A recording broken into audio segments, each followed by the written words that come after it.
전편에서 우리는 한 문이 열리는 순간을 보았습니다. 인간은 자신만이 유일한 문명이라고 믿고 있었고, 개미는 자기들 위에 있는 세계를 재난이나 신화의 영역으로 여겼습니다. 하지만 결국 두 세계는 서로의 존재를 어렴풋게나마 감지하게 되었지요.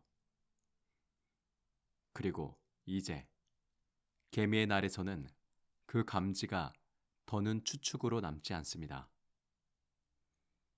만남은 더 가까워지고 그만큼 충돌도 더 격렬해집니다. 이야기는 전편의 미스테리를 이어봤습니다.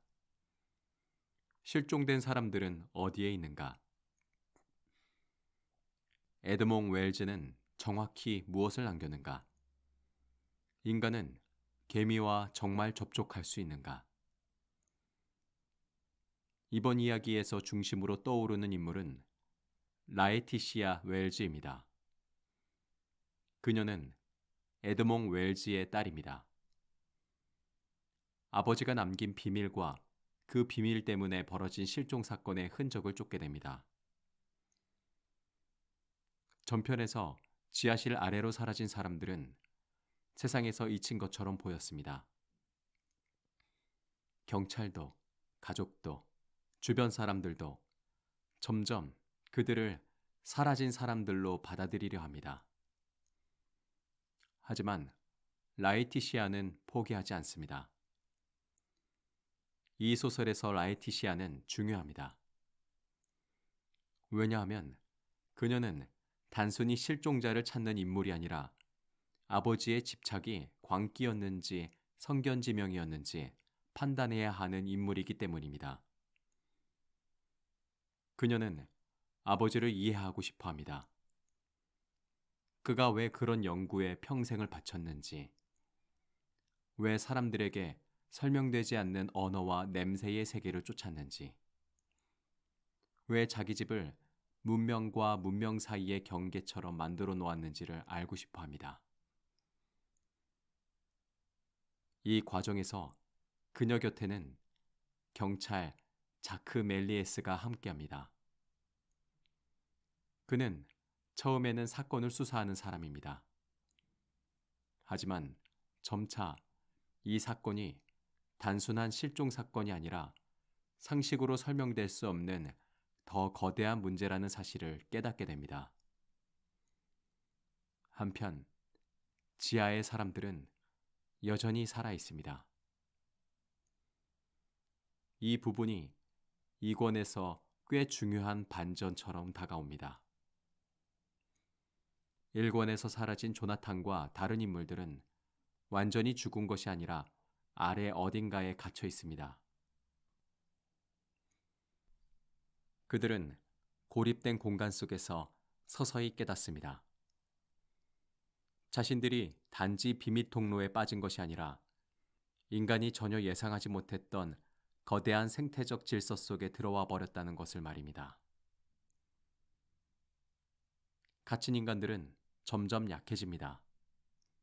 먹을 것도 부족하고 빛도 부족하고 무엇보다 바깥 세계와 단절되어 있습니다. 그들에게 가장 무서운 것은 개미떼 그 자체가 아니라 설명되지 않는 환경과 고립입니다. 인간은 늘 공간을 지배한다고 믿어왔지만 그 아래 세계에서는 인간이 오히려 약자입니다.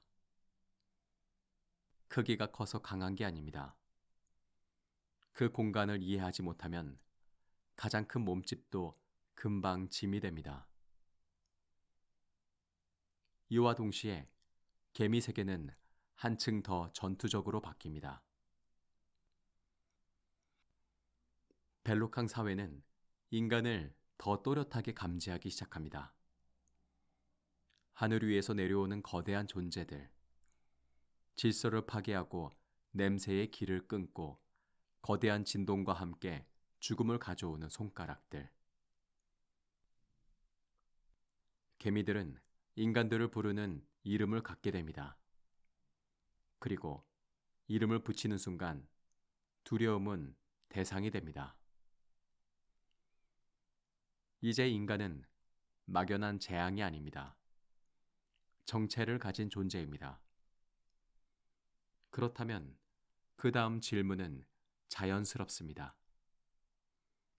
그 존재와 싸워야 하는가, 피해야 하는가, 숭배해야 하는가, 아니면 이해해야 하는가? 개미 사회 내부에서도 의견은 갈라집니다. 어떤 개미들은 말합니다. 인간은 너무 위험하다. 우리가 살아남으려면 먼저 공격해야 한다. 또 어떤 개미들은 말합니다. 인간은 이해할 수 없는 존재이긴 하지만 무작정 적이라고 단정해서는 안 된다. 이 갈등은 단순한 전략 차이가 아닙니다. 하나의 문명이 낯선 문명을 처음 만났을 때 벌어지는 전형적인 반응입니다. 두려움은 곧 공격성으로 이어지고 이해하려는 태도는 쉽게 나약함으로 오해받습니다. 그리고 이 지점이 개미의 날의 핵심입니다. 이 소설은 만남이 아름답다고 말하지 않습니다. 오히려 정반대로 말합니다. 이해하지 못하는 존재를 만났을 때 대부분의 생명은 먼저 방어하고 의심하고 공격하려 든다고요. 벨로캉의 개미들은 인간 세계로 더 적극적으로 나아가려 합니다. 정찰하고 시험하고 무기를 마련하고 상대의 취약점을 파악하려 합니다. 그 과정에서 개미는 놀라운 방식으로 문명을 보여줍니다. 그들은 무턱대고 달려들지 않습니다. 분석하고 조직하고 희생을 계산하고 전략을 세웁니다. 그런데 그 모습이 너무 인간적이어서 독자는 오히려 불편해집니다. 우리가 전쟁이라 부르는 것과 그들이 벌이는 전쟁이 얼마나 닮아 있는지 보게 되기 때문입니다. 인간도 다르지 않습니다. 인간 쪽에서도 개미를 이해하려는 사람과 제거하려는 사람이 나뉩니다. 누군가는 이 작은 존재를 하나의 직접 집단으로 보려 하고 누군가는 해충 박멸 정도의 문제로 치부합니다. 이 차이는 단순히 시선의 차이가 아닙니다. 세상을 대하는 태도의 차이입니다. 작고 약해 보인다고 해서 존재의 가치까지 작은 것일까요? 소통 방식이 다르다고 해서 문명이 아닌 걸까요? 라이티시아와 자크는 실종자들을 찾는 과정에서 점점 더 깊은 비밀에 접근합니다. 그리고 마침내 지하의 사람들을 구해낼 실마리를 잡습니다. 그 구조의 순간은 단순히 사람을 살렸다는 사건이 아닙니다. 1권 내내 이어졌던 공포가 실제로 무엇이었는지를 인간 쪽에서 확인하는 순간입니다. 조나탕은 살아 있습니다. 하지만 예전의 조나탕은 아닙니다. 그는 아래 세계를 경험했습니다. 인간이 결코 중심이 아닌 공간을 견뎌냈고 그 안에서 살아남기 위해 인간의 규칙이 얼마나 무력해질 수 있는지를 보았습니다.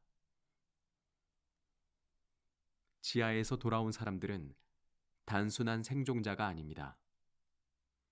그들은 인간 문명의 자만심에 균열을 보고 온 증인들입니다. 그렇다면 이제 인간과 개미는 이해의 길로 들어설 수 있을까요? 안타깝게도 이 소설은 그렇게 쉽게 희망을 주지 않습니다. 오히려 이 권은 양쪽 모두 얼마나 쉽게 적대의 방향으로 치우치는지를 보여줍니다. 개미들은 인간 세계를 향해 본격적인 공격을 시도합니다. 인간은 개미의 움직임을 공포의 대상으로 보고 대응하려 합니다.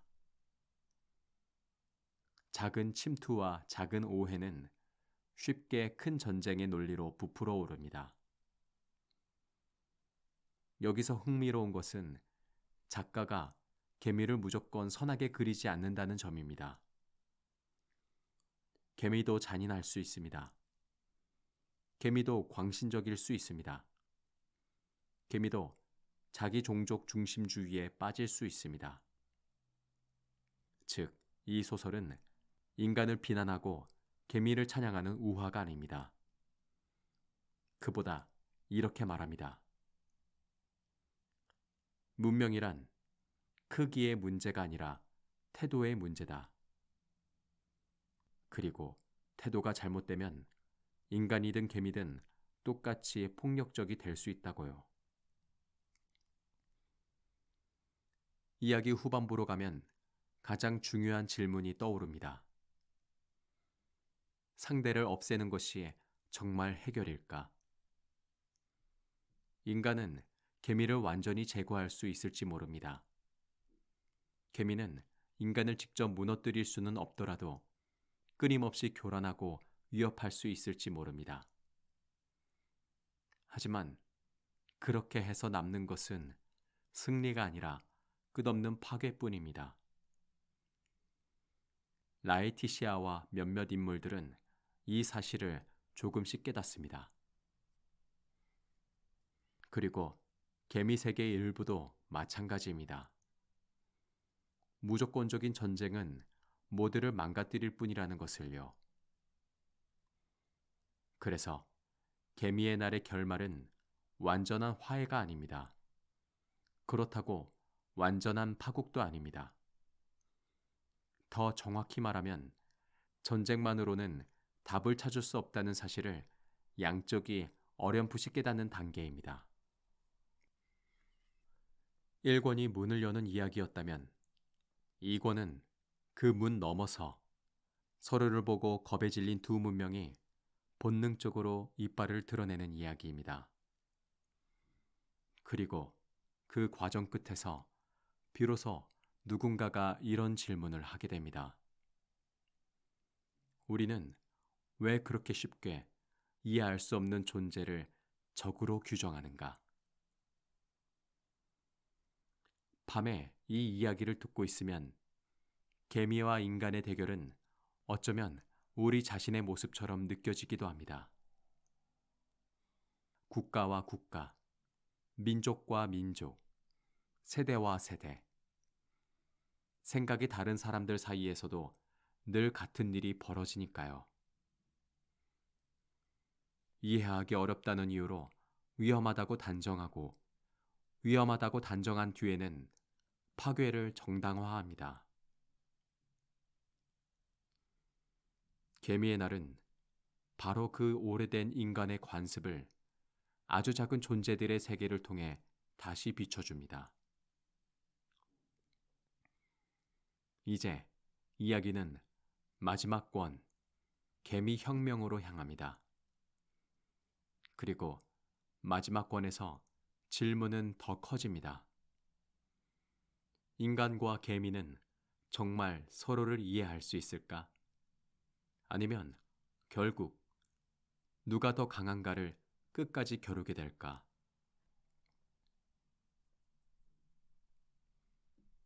그리고 더 근본적인 질문도 남습니다.